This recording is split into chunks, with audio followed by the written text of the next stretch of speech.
പ്രിയപ്പെട്ടവരെ, നമ്മുടെ ജീവിതത്തിൽ നമ്മൾ ഒരു ദിവസം പോലും വിട്ടുപോകരുത് എന്ന് പറയുന്ന ഒരു നാമമുണ്ട്.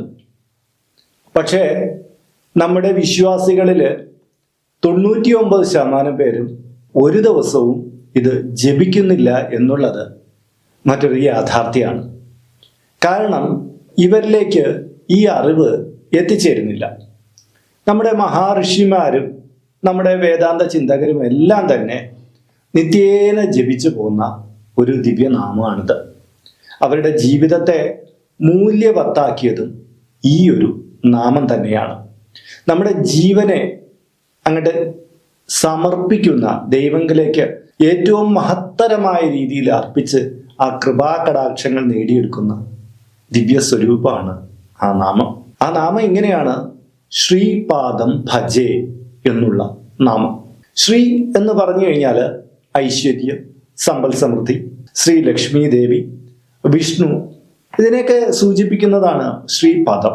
പാദം എന്ന് പറഞ്ഞു കഴിഞ്ഞാൽ ആ ദേവതയുടെ കാലടികളെയാണ് സൂചിപ്പിക്കുന്നത്.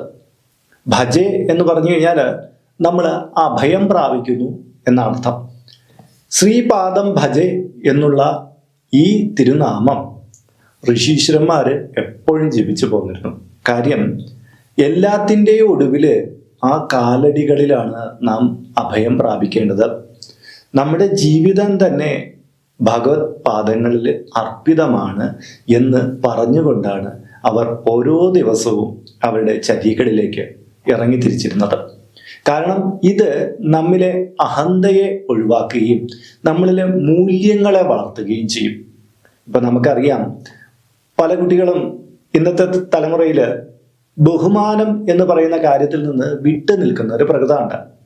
ആരെങ്കിലും എളിമയോടുകൂടി സംസാരിച്ചാൽ അവർ ദുർബലരാണ് എന്നാണ് ഈ പുതിയ തലമുറയിലെ കുറച്ച് പേരെങ്കിലും കരുതി വച്ചിരിക്കുന്നത്. അതുകൊണ്ട് തന്നെ പലപ്പോഴും ചില നടന്മാരൊക്കെ എളിമയോട് സംസാരിക്കുമ്പോൾ അവരെ കളിയാക്കാറുമുണ്ട്. അത് ഒരു ഫേക്ക് പ്രൊഫൈലാണ്, അവർ ഫേക്കായിട്ട് സംസാരിക്കുന്നു. കാര്യം ഇവരുടെ ഉള്ളിൽ വിനയം, മറ്റുള്ളവരെ അംഗീകരിക്കുക തുടങ്ങിയ നല്ല മൂല്യങ്ങളുടെ കുറവ് അനുഭവപ്പെടുന്നു. അപ്പോൾ എന്ത് പറ്റും? മറ്റൊരാള് വിനയത്തോടു കൂടി സംസാരിക്കുക, മറ്റൊരാളെ ബഹുമാനിക്കുക, ആദരിക്കുക, ഇതൊക്കെ കാണുമ്പോൾ ഈ കുട്ടികൾക്ക്, അല്ലെങ്കിൽ ഈ ഒരു കാറ്റഗറിയിൽപ്പെട്ട, അത് മുതിർന്ന ആളോ ആവാം കേട്ടോ, അവർക്കൊരു അസഹ്യത, ഒരു അസഹിഷ്ണുത, ഇതൊക്കെ ഉറവയെടുക്കും. അതുകൊണ്ട് തന്നെ അവർ പലപ്പോഴും അവരുടെ കാഴ്ചപ്പാട്, അവരിൽ അഹങ്കാരമുണ്ടെങ്കിൽ മറ്റുള്ളവർ അഹങ്കാരത്തോടു കൂടി നിൽക്കണം എന്നുള്ളൊരു താല്പര്യമാണ്. അതുകൊണ്ട് തന്നെ എളിമയോടുകൂടി ബഹുമാനത്തോടു കൂടി സംസാരിക്കുന്നവരെയൊക്കെ ഇവർ തള്ളിക്കളയാൻ ശ്രമിക്കും. മാത്രമല്ല, വീടുകളിൽ നിന്ന് നമ്മളെപ്പോഴും പറയും, നീ അഹങ്കാരം കാണിക്കരുത്, നീ ബഹുമാനത്തോടു കൂടി സംസാരിക്കണം എന്നൊക്കെ പറഞ്ഞു കൊടുക്കുമ്പോൾ അത് അവർക്ക് അംഗീകരിക്കാൻ പറ്റാതെ വരുമ്പോൾ അവർ അതിനെ എതിർക്കാൻ വേണ്ടിയിട്ട് കണ്ടുപിടിച്ചിരിക്കുന്ന ഒരു ടൂളാണ് സമൂഹത്തിൽ ബഹുമാനാദികൾ കൊടുക്കുന്നവരെയെല്ലാം മോശക്കാരായിട്ട് ചിത്രീകരിക്കുക എന്നുള്ളൊരു മനോഭാവം. പലയിടങ്ങളിലും പല മാനദണ്ഡങ്ങൾ വച്ചുകൊണ്ട് അവർ ഈ കാര്യങ്ങളെല്ലാം ചെയ്തുകൊണ്ടിരിക്കുന്നതായിട്ട് നമുക്ക് കാണാൻ പറ്റുന്നുണ്ട്. ബഹുമാനാദികൾ കൊടുക്കേണ്ടവരെ കൊടുക്കുക തന്നെ വേണം, ആദരിക്കേണ്ടുന്നവരെ ആദരിക്കുക തന്നെ വേണം. അത് നമ്മുടെ ഭാരതീയമായ സംസ്കാരത്തിൻ്റെ ഒരു പ്രതിഫലനമാണ്, അല്ലേ? നമ്മളെ വാല്യൂ ഉള്ളവരെ നമ്മൾ അതിൻ്റെതായ രീതിയിൽ അംഗീകരിക്കണം, അവർക്ക് വേണ്ടുന്ന ബഹുമാനാദികൾ കൊടുക്കുകയും വേണം, അല്ലേ? ഇത് കൂട്ടത്തിൽ കൂടെ പറഞ്ഞു പോയതാണ്. ശരിക്കും എന്ന് പറഞ്ഞാൽ ശ്രീപദം എന്ന് പറയുന്നത്, ഈ ശ്രീപദം അലങ്കരിക്കുന്നവർ, ഈ മന്ത്രം ജപിച്ചുകൊണ്ടിരിക്കുന്നവർ, തീർച്ചയായിട്ടും അവർ ഉന്നതമായ പദത്തിലേക്ക്, ശ്രീത്വത്തിലേക്ക് ഉയർന്നു വരും. ഐശ്വര്യങ്ങൾ അവരെ തേടിയെത്തും. ഐശ്വര്യ സമ്പുഷ്ടമായിട്ടുള്ള ജീവിതം ഇവർക്ക് ഉണ്ടായി വരും. അവരെ ചുറ്റിപ്പറ്റി നിൽക്കുന്നവർക്ക് എല്ലാവർക്കും തന്നെ അതിൻ്റെതായ ഗുണങ്ങൾ കൈവരിക്കാൻ കഴിയും എന്നാണ് പറയുന്നത്. അപ്പോൾ എങ്ങനെയാണ് ഇത് ജപിക്കേണ്ടത് എന്നുള്ള കാര്യങ്ങളൊക്കെ വിശദമായിട്ട് ഞാൻ പറഞ്ഞുതരാം. അപ്പോൾ ഈ വീഡിയോ നിങ്ങളുടെ ജീവിതത്തിൽ വലിയ മാറ്റം ഉണ്ടാവും. നിങ്ങളിൽ മാത്രമല്ല, നല്ലൊരു സമൂഹത്തെ കെട്ടിപ്പടുക്കുന്നതിന് ഈ ശ്രീപദം നമ്മൾ ജപിക്കുന്നത് വളരെ ഗുണകരവുമായിരിക്കും. നമസ്കാരം, ഞാൻ RJ അയ്യർ ഹരിചന്ദന മഠം.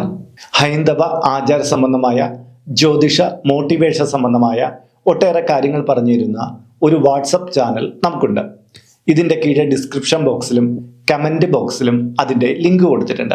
അതിലൂടെ ചാനൽ പ്രവേശിച്ചാൽ നിങ്ങളുടെ പിറന്നാളിന്, നിങ്ങളുടെ കുടുംബ അംഗങ്ങളുടെ പിറന്നാളിന് സൗജന്യമായിട്ട് പുഷ്പാഞ്ജലി അർച്ചനകൾ നടത്തി കിട്ടുന്നതാണ്. ഈ ശ്രീപാദം ഭജേ എന്നുള്ള ഈ ഒരു ശ്രീപദം ഉണ്ടല്ലോ, ഇത് നമ്മൾ ജപിക്കാൻ ഏറ്റവും ഉത്തമമായ സമയം നമ്മൾ ഉണർന്ന് എഴുന്നേൽക്കുന്ന സമയമാണ്. അത് ബ്രഹ്മ മുഹൂർത്തത്തിൽ ജപിക്കാമെങ്കിൽ ഏറ്റവും ഗുണകരമാണ്. ഇത് കൂടുതൽ സമയം നമ്മൾ ജപിക്കണമെന്നില്ല. വെറും 8 തവണ നമ്മൾ എഴുന്നേറ്റ ഉടനെ ശ്രീപാദം ഭജേ, ശ്രീപാദം ഭജേ, ശ്രീപാദം ഭജേ എന്നിങ്ങനെ നമ്മൾ 8 തവണ ജപിച്ചാൽ മതിയാകും. ഇതിൽ ഓങ്കാരമില്ല. ചിലർ വിചാരിക്കും ഇതിനോട് എല്ലാത്തിനോട് ഓങ്കാരം ചേർത്താൽ മാത്രമേ ആ മന്ത്രം അതുലനം ചെയ്യുള്ളൂ എന്നുള്ളതാണ്. അങ്ങനെയല്ല. ഈ മന്ത്രം നമ്മൾ ജപിക്കുമ്പോൾ മഹാവിഷ്ണുവിൻ്റെയും ശ്രീ ലക്ഷ്മി ഭഗവതിയുടെ കാലടികളെ വന്ദിച്ചുകൊണ്ട് നമ്മൾ ദിവസത്തെ തുടങ്ങുന്നു എന്നുള്ള സങ്കല്പമാണ്. ആ ചെന്താമര പോലുള്ള ആ പാദങ്ങളെ നമ്മൾ മനസ്സിൽ കണ്ടിട്ടാണ് ഇത് ജപിക്കുന്നത്. ഇത് ജപിച്ചു തുടങ്ങുമ്പോൾ തന്നെ നിങ്ങൾക്കറിയാം, നിങ്ങളുടെ ഉള്ളിലുള്ള ഏതെങ്കിലും തരത്തിലുള്ള അസഹിഷ്ണുതകൾ, വല്ലാതെയുള്ള ടെൻഷൻ, അല്ലാതെ നമുക്ക് ജീവിതത്തിൽ എന്തൊക്കെയോ പ്രതിസന്ധികൾ പ്രയാസങ്ങളൊക്കെ അനുഭവപ്പെടുമെങ്കിലും നമ്മൾ ഇത് എന്നിട്ട് ജപിച്ചു തുടങ്ങുന്ന ആ ദിവസം തൊട്ട് നമ്മളിൽ വല്ലാത്തൊരു മാറ്റം വരും. നമ്മളിലൊരു മറ്റുള്ളവരുടെ ഇടപഴകുമ്പോൾ തന്നെ വളരെ കൂളായിട്ട് നമുക്ക് ഇടപഴകാൻ പറ്റും. ദേഷ്യപ്പെടേണ്ടുന്ന സന്ദർഭങ്ങളിൽ പോലും നമ്മൾ എന്ത് പറ്റുന്നു, അത് നയത്തിനനുസരിച്ച് മാത്രമേ പെരുമാറുന്നുള്ളൂ.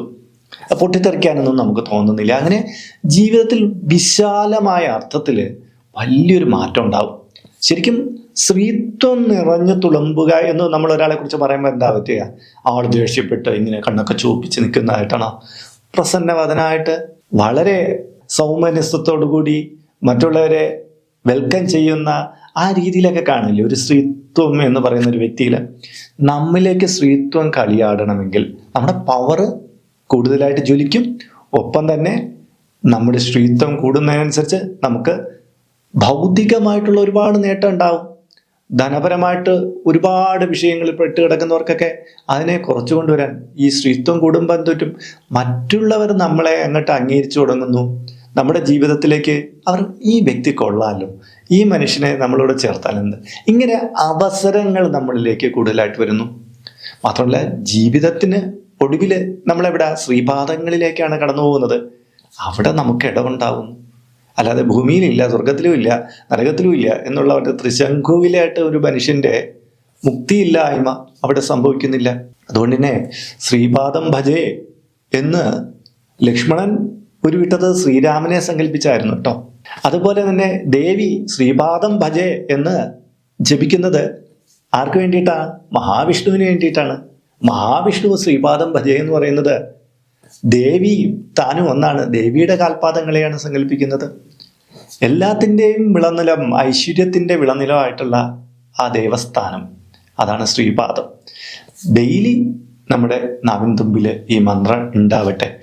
കുളിച്ച് ശുദ്ധിയായിട്ട് വന്ന് ഇത് ജപിക്കണമെന്നൊന്നും ഇവിടെ പറയുന്നില്ല. എഴുന്നേൽക്കുന്ന മാത്രയിൽ ജപിച്ചുകൊണ്ട് എഴുതുക. ഭൂമി തൊട്ട് നമ്മൾ വന്ദിച്ചിട്ടൊക്കെ ചിലർ എഴുന്നേൽക്കും. അവർക്ക് പോലും ഈ തൊടുന്നത് നമ്മൾ ആദ്യം നിലത്തേക്ക് കാൽപാദം വയ്ക്കുന്നതിന് മുമ്പ് ശ്രീപാദത്തിലേക്ക് മനസ്സർപ്പിച്ചുകൊണ്ട് വേണം നമ്മൾ ഭൂമിയിലേക്ക് കാൽപാദം സമർപ്പിക്കാമെന്ന് അറിയില്ല.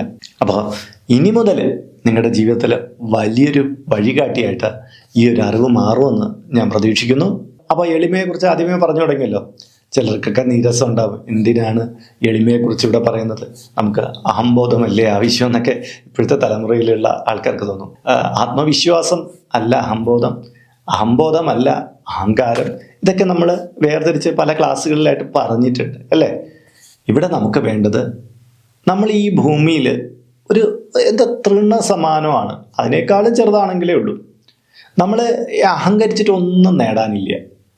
നമ്മുടെ മുന്നിൽ കാണുന്ന വ്യക്തിത്വങ്ങളെടുത്ത് നമ്മൾ വിശാലമായ മനസ്ഥിതിയോടുകൂടി അവിടുത്തെ നന്നായിട്ട് ഇടപഴകുമ്പോൾ കിട്ടുന്ന ഒരു മാനസിക ഉല്ലാസം ഉണ്ടല്ലോ, അതല്ലേ വേണ്ടത്.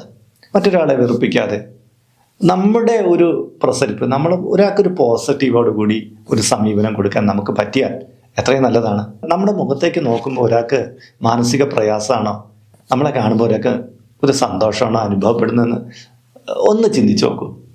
നമ്മൾ ഈ മന്ത്രം ജപിച്ചു തുടങ്ങുന്ന ഇടം തൊട്ട് നമ്മുടെ മുഖത്തൊരു കാന്തി ഉണ്ടാവും, നമ്മളിലൊരു ആകർഷണത്വം ഉണ്ടാവും. നമ്മളെ മറ്റുള്ളവർക്ക് ഇഷ്ടപ്പെട്ടു തുടങ്ങും. ഇതൊക്കെ പരമമായ സത്യമാണ് കേട്ടോ. അപ്പോൾ നിങ്ങളുടെ ജീവിതം ഈ ഒരു മന്ത്രം കൊണ്ട് തന്നെ നിങ്ങൾ ആരംഭം കുറിക്കൂ. ഇത് വളരെ ഗുണകരമാണ്. പല മന്ത്രങ്ങളുടെയും കീഴെ ശ്രീപാദം ഭജേ എന്ന് നിങ്ങൾ കണ്ടു കാണും. പക്ഷേ മന്ത്രം മാത്രം ജപിക്കും, ശ്രീപാദം ഭജേ ജപിക്കാറില്ല അല്ലേ? അപ്പോൾ ഇനി മുതൽ നമുക്കതിലൊരു മാറ്റം വരുത്തും. അപ്പോൾ ഇന്നത്തെ വീഡിയോ ഇവിടെ പൂർണ്ണമാവുകയാണ്. ഇതേക്കുറിച്ചുള്ള നിങ്ങളുടെ അഭിപ്രായം തീർച്ചയായിട്ടും രേഖപ്പെടുത്തണം. ഇതിൽ ഇപ്പോഴും തന്നെ ശ്രീപാദം ഭജേ ജപിച്ചു പോരുന്നവരെ അവരും കൂടെ അത് പറയണം. എനിക്കറിയാം, ഗുരുക്കന്മാരുടെ ഉപദേശം കിട്ടിയ കുറച്ച് പേര് ജപിക്കുന്നുണ്ടായിരിക്കാം, അല്ലാത്തവർക്ക് ഇത് അധികം അറിയില്ല എന്നുള്ളതാണ്. പിന്നെ നിങ്ങളുടെ പേര്, നിങ്ങളുടെ വയസ്സ്, നിങ്ങളുടെ നക്ഷത്രം ഇതിൻ്റെ കീഴെ കമൻറ്റ് ബോക്സിൽ രേഖപ്പെടുത്തിയാൽ ഇവിടെ നടക്കുന്ന പൂജാ പ്രാർത്ഥനകളിൽ നിങ്ങളെ ഉൾക്കൊള്ളിക്കുന്നതാണ്. ഒരു മാസത്തേക്കായിരിക്കും ഇപ്രകാരം ചെയ്യുന്നത്.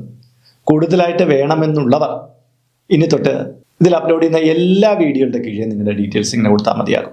അതിനായിട്ട് ഇതുവരെയ്ക്ക് നിങ്ങൾ ഈ ചാനൽ സബ്സ്ക്രൈബ് ചെയ്തിട്ടില്ലെങ്കിൽ അത് ചെയ്യുക. ഒപ്പം തന്നെ ഈ വീഡിയോ ഒന്ന് ലൈക്ക് കൂടി ചെയ്യാൻ മറക്കരുത്. ഇപ്പോൾ യൂട്യൂബിൽ ഒരു സ്റ്റോർ നമ്മൾ ആരംഭിച്ചിട്ടുണ്ട്. നിങ്ങൾക്ക് ആവശ്യമുള്ള പൂജാ സാധനങ്ങൾ മേടിക്കാൻ വേണ്ടിയിട്ടുള്ള ഒരു സ്റ്റോറാണിത്. കുറേ സാധനങ്ങൾ ലിസ്റ്റ് ചെയ്തിട്ടുണ്ട്. നിങ്ങളുടെ ആവശ്യത്തിന് വേണ്ടുന്ന കാര്യങ്ങൾ നിങ്ങൾ നോക്കിയിട്ട് നിങ്ങൾക്ക് ആ തുകയ്ക്ക് മേടിക്കാൻ ഇത് ഗുണകരമാണോ എന്നൊക്കെ ഒന്ന് സെർച്ച് ചെയ്തിട്ട് വേണമെങ്കിൽ ഇത് നിങ്ങൾക്ക് പർച്ചേസ് ചെയ്യാവുന്നതാണ്. ഈ രീതിയിലാണ് മൊബൈൽ ഫോണിൽ കാണപ്പെടുക. കണ്ടില്ലേ, ഇങ്ങനെ നമുക്ക് സ്റ്റോർ നോക്കിയിട്ട് നമുക്കതിൽ പ്രവേശിക്കാം. ഇതിൽ കുറേ കാര്യങ്ങൾ ലിസ്റ്റ് ചെയ്തിട്ടുണ്ട്. പുതുതായിട്ട് ചില കാര്യങ്ങൾ ഉടനെ ആഡ് ചെയ്യുന്നതാണ്. ഈ രീതിയിലാണ് നമ്മൾ കമ്പ്യൂട്ടറിലൂടെ ലാപ്ടോപ്പിലൂടെയൊക്കെ നോക്കുമ്പോൾ കാണപ്പെടുന്നത്. ഈ രീതിയിൽ നിങ്ങൾക്ക് എടുക്കാവുന്നതാണ്. മൊബൈൽ ഫോൺ വഴിക്കും കമ്പ്യൂട്ടർ വഴിക്കും നിങ്ങൾക്കത് ചെയ്യാവുന്നതാണ്. ഇതിൽ കാണുന്നത് എൻ്റെ വാട്സപ്പ് നമ്പറാണ്. ജ്യോതിഷ സംബന്ധമായതും പൂജാ സംബന്ധമായതുമായ അപ്പോയിൻമെൻറ്റിന് വേണ്ടിയിട്ടാണ് ഇത് നൽകിയിരിക്കുന്നത്. നേരിട്ട് വിളിച്ചു കഴിഞ്ഞാൽ കിട്ടുകയില്ല. നിങ്ങളുടെ പേര്, നിങ്ങളുടെ സ്ഥലം ഇവ രേഖപ്പെടുത്തി വാട്സപ്പിലൂടെ മെസ്സേജ് ചെയ്യുക. അപ്പോൾ അഡ്മിൻ ഒരു മാർഗ്ഗനിർദ്ദേശം അയച്ചു നൽകുന്നതാണ്. ആ മാർഗ്ഗനിർദ്ദേശം അനുസരിച്ച് അപ്പോയിൻമെൻ്റ് എടുത്തിട്ട് വിളിക്കാവുന്നതാണ്. അപ്പോൾ മറ്റൊരു വീഡിയോയിൽ മറ്റൊരു വിശേഷമായിട്ട് വീണ്ടും കണ്ടുമുട്ടും വരെ എല്ലാവർക്കും നമസ്കാരം. നിങ്ങളുടെ സ്വന്തം RJ ഹരിചന്ദ്ര മഠം. നമസ്തേ.